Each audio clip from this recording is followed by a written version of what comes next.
안녕하세요. 건강의 모든 것을 알려드리는 건강백세, 건강백서의 김민진입니다. 잠이 늘 부족해서 고민인 분도 있지만 반대로 잠이 너무 많아도 문제가 될 수 있는데요. 특히 시간과 장소를 가리지 않고 자신의 의지와는 무관하게 갑작스럽게 잠에 빠져든다면 아주 큰 문제가 아닐 수 없겠는데요. 수면 장애, 오늘 그 두 번째 시간으로 과다수면과 기면증에 대해서 자세히 알아보는 시간 마련했습니다. 먼저 오늘 도움 주실 전문가부터 화면으로 만나보시죠.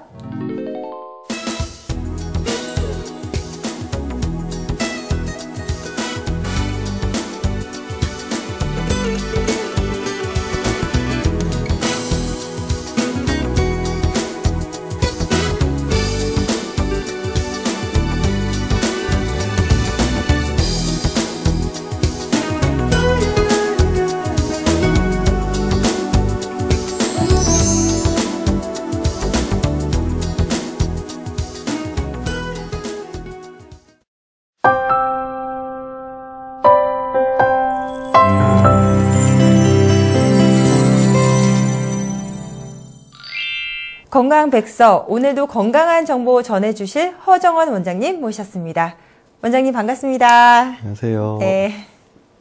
안녕하세요. 한약박사 허정원입니다. 오늘은 잠이 많아도 탈, 과다수면과 기면증의 한약적인 접근에 대해서 얘기 드려볼까 합니다. 네. 오늘은 그 지난 시간과 반대로 오히려 잠이 많아서 문제를 좀 해결해 봐야 될 것 같아요. 그 과다수면과 기면증, 이 두 질환에 대해서 모두 잠이 많아서 생기는 질환이다라고 알 수 있을 것 같은데요. 정확히 어떤 내용인지 질환에 대해서 설명 좀 해주세요. 특별한 질병이나 복용 중인 약물 없이 충분한 야간 수면을 취했음에도 불구하고 낮에 과도한 졸림이 찾아온다거나 수면 요구량이 너무 많은 경우에 그로 인해서 정상적인 사회생활이나 학생들 같은 경우 학습 어떤 그의 지장을 받는 경우를 과다수면이라고 지칭합니다. 만성 피로 증후군이라든지 식곤증과의 감별이 필요한 질환이기도 한데요. 이와는 조금 다르게 기면증의 경우 내가 도저히 주체할 수 없는 그런 수면 욕구가 찾아와서 때와 장소를 가리지 않고 아주 중요한 순간에도 그냥 잠이 들어버리는 수면 발작과 감정적인 변화가 생겼을 때 다리에 힘이 풀려버린다거나 안면 근육이 마비가 오는 느낌으로 표정이 무표정해버리는 그런 탄력 발작과 같은 그런 증상 혹은 그리고 흔히 말하는 꿈수면이라고 그러죠. 렘수면이라고 하는데 그런 렘수면이 비정상적으로 막 발현되는 그런 상태를 일컫는 그런 질환을 바로 기면증이라고 합니다. 생각보다 굉장히 좀 심각한데요. 그렇다면 내가 과다수면인지 아니면 기면증인지 좀 확실하게 좀 알아봐야 될 것 같은데요. 과다수면과 기면증에 대한 좀 구분이 좀 필요할 것 같아요. 예. 두 질환 모두 잠이 많다라는 부분에서는 공통적인 부분이 있습니다. 그러니까 결국 과다수면은 기면증의 하나의 증상일 수도 있습니다. 네. 하지만 과다수면과 기면증을 구분할 때 가장 큰 중요한 점이 뭐냐면 바로 수면 발작인데요.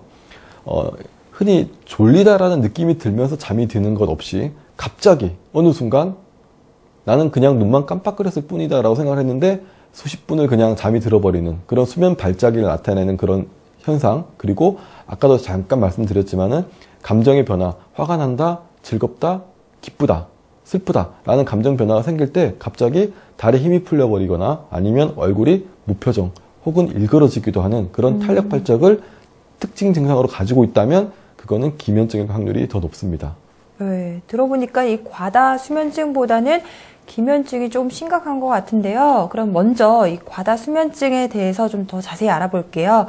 원인, 어디서부터 오는 건지 굉장히 좀 궁금해지거든요. 예, 다양한 원인들이 포함되어 있는데요. 네. 기본적으로는 체력이 부족하다거나 아니면 기초 대사량이 저하되어 있을 경우에 나타날 수 있고요. 그리고 정신적으로 육체적으로 심한 스트레스를 받으면서 흔히 말하는 피로가 누적이 되었을 때도 나타날 수 있습니다. 그리고 만성 비염, 그 다음에 축농증 혹은 만성 기관지염 등과 같은 호흡기 질환, 그리고 수면 무호흡증, 코골이 등과 같은 어떤 야간 수면의 어떤 질을 떨어뜨릴 수 있는 그런 질환을 앓고 계신 분들 같은 경우에도요, 이런 과다수면이 나타날 수 있는 원인이 되기도 하고요.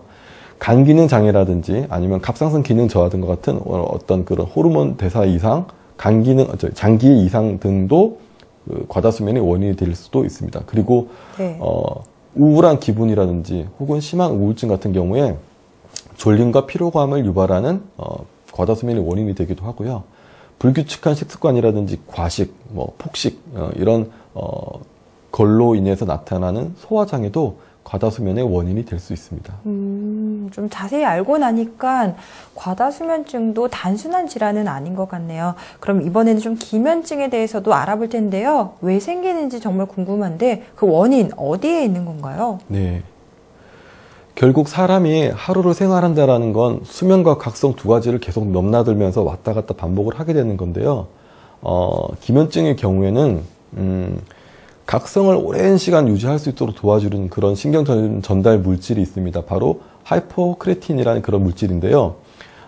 이 물질이 어떤 이유에 의해서 이 물질을 생산하는 세포들이 자꾸만 파괴되는 과정 중에서 각성을 지속적으로 유지할 수 없게 되는 게 기본적인 원인입니다. 하이포크레틴을 만들어내는 세포들이 자꾸 죽어나가는 그 이유에 대해서는 지금 설이 분분한데요. 네. 기본적으로 내막염이라든지 뇌 조직의 손상 등에 의해서 그걸 만들어내지 못한다라는 설이 있고요. 유전적인 질환이다 혹은 자가면역 질환, 다발성 경화증이라든지 루푸스처럼 그런 자가면역 질환의 일종으로 이런 세포들이 자꾸 파괴되는 거다라는 말이 있는데 뇌 손상보다는 이런 유전적인 질환, 자가면역 질환 쪽에 원인을 두는 비중이 네. 사실은 더 높습니다. 기면증 사실 일상생활이 좀 쉽지 않을 것 같다는 생각이 드는데요. 그냥 순간 대화하다 자고 이런 정도 수준은 아닌 것 같거든요. 그럼 이 증상들이 좀 자세하게 어떤 상황들이 있는지 좀 궁금해지는데요. 네. 네.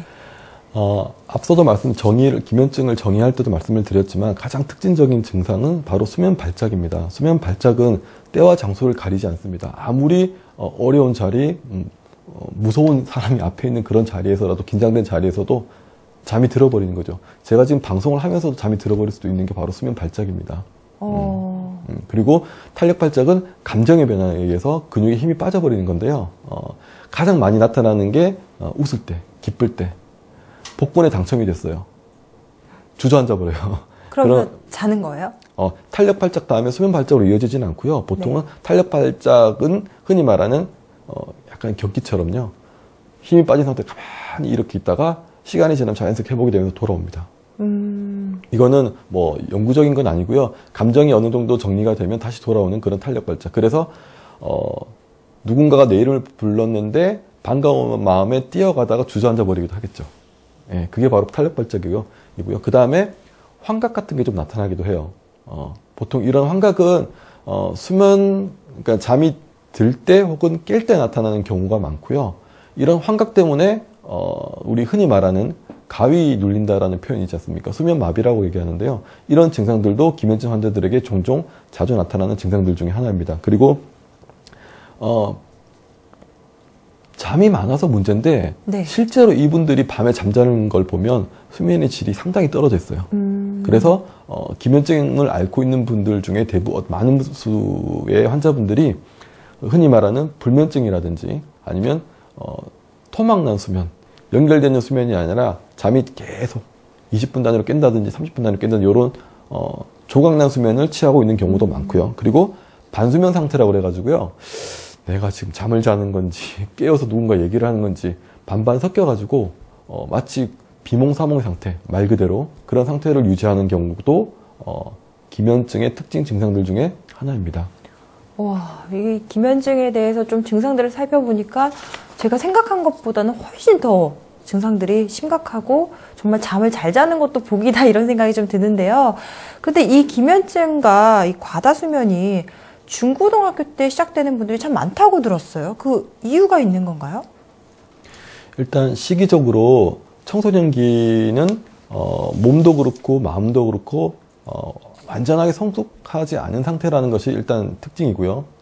이런 친구들이 학년이 바뀌거나 중학교에서 고등학교 올라가거나 이렇게 해서 갑자기 학습 양이 늘어나고 성적에 대한 고민이 생기고 교우관계 때문에 스트레스를 받는다. 요즘 흔히 왕따 같은 문제가 많이 대두가 되는데 네. 그런 심한 스트레스를 받았을 때 미성숙한 단계에서 이 스트레스를 어떻게 해결할 방법을 찾아내지를 못합니다.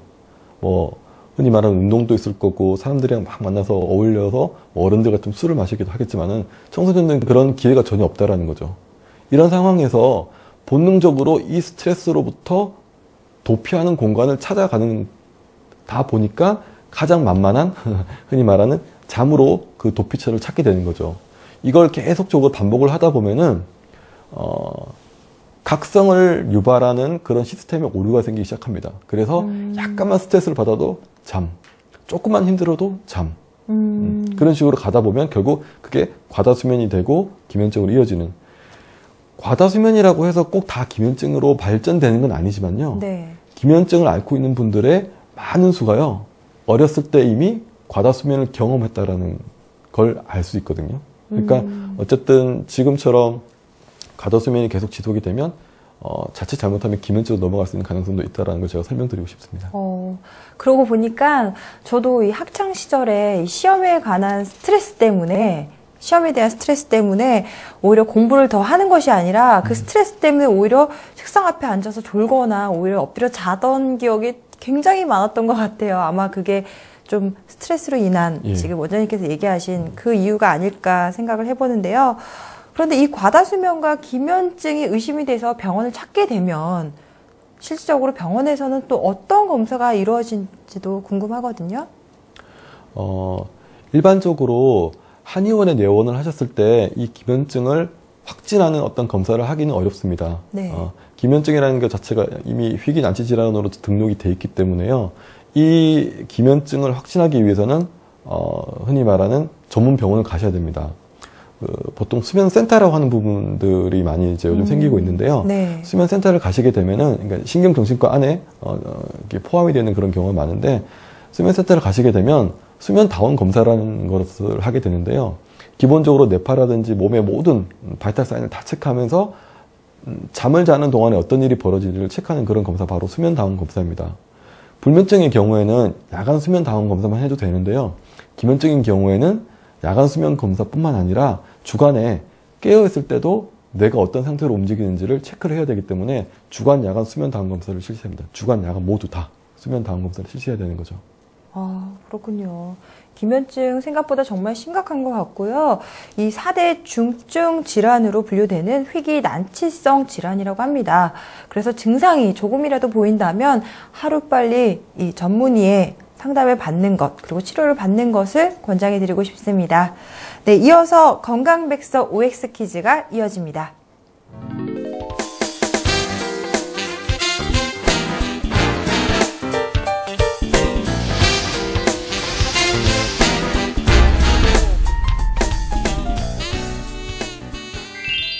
건강백서 OX 퀴즈. 오늘은 잠에 대한 오해와 진실을 OX 퀴즈로 풀어보는 시간을 마련했습니다. 시청자 여러분들도 함께 풀어보시길 바라겠습니다. 원장님, 첫 번째 문제 내주시죠. 네. 잠에 대한 OX 퀴즈. 그 첫 번째 질문입니다. 꿈은 제대로 못 잘 때 꾸는 것이다. 제 경우에는요, 이 숙면을 취했을 때는 꿈이 기억이 나지 않는 건지 아니면 정말 꿈을 꾸지 않은 건지 헷갈리기도 하는데요. 숙면을 취했을 때 꿈을 안 꾸는 것 같은데요. 잘 모르겠습니다. 원인은 잘 모르겠어요. 그래요. 일단 정답을 말씀드려보도록 하겠습니다. 꿈은 제대로 못 잘 때 꾸는 것이다. 정답은 X입니다. 그렇군요. 이유가 뭐죠? 일단 꿈에 대한 오해가 조금 있을 수 있는데요. 기본적인 그 수면의 생리에 대해서 좀 설명을 드려야 될 것 같습니다. 네. 실제로 모든 사람들은 꿈을 꾸고요. 그리고 매일 꿈을 꾸는 것이 정상입니다. 사람의 수면이라는 것이요, 얕은 수면, 그 다음에 깊은 수면, 다시 얕은 수면, 그 다음에 꿈수면, 이렇게 리듬을 타고 1시간 30분을 주기로 계속 반복이 됩니다. 그러니까 총 7시간 정도의 수면을 취한다라고 했을 때 네. 4-5번 정도의 어떤 그런 꿈을 꾸는 시기가 나타난다는 거죠. 꿈을 꾸는 시간을 총 통틀어 보면 한 총 수면 시간은 한 20분 정도가 되는데요. 네. 이런 수면을 통해서 꿈도 꾸고 깊은 수면도 취하고 얕은 수면도 취한다는 겁니다. 그래서 내가 꿈을 꾼 걸 기억을 한다? 그래서 나는 밤새도록 꿈을 꿨다? 그게 아니라는 거고요. 나는 꿈을 하나도 안 꿨어. 꿈 기억 하나도 안 나. 그렇다고 해서 밤새도록 그냥 깊은 수면만 취한 것도 아니라는 거죠. 리듬을 탄다라는 겁니다. 네. 근데 왜 꿈을 기억을 하고 어떤 날은 꿈을 기억을 못 하는지. 꿈을 꾸는 중에 잠에서 살짝 잠에서 깨게 되면은요, 그 꿨던 꿈의 내용을 다 기억을 합니다. 근데 꿈을 꾸다가 그 다음 단계로 넘어가게 되면은요, 꿈이 기억이 안 나요.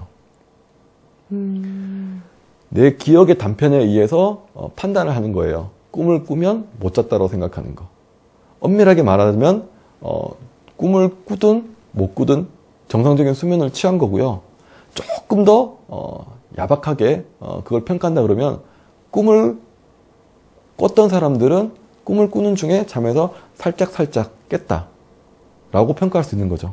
그러면요, 그 꿈을 꾸고 이제 잠에서 깼을 때 꿈이 기억이 나면 그 마지막 꿈만 기억이 나는 게 맞는 건지, 아니면 좀 기억력이 좋은 사람은 그 단계별로 꿈이 이 꿈도 꿨고 저 꿈도 꿨고 다 기억하면 기억력이 좋은 건지 그런 거 잘 모르겠거든요. 아까도 말씀드렸지만 꿈을 꿨던 걸 기억한다?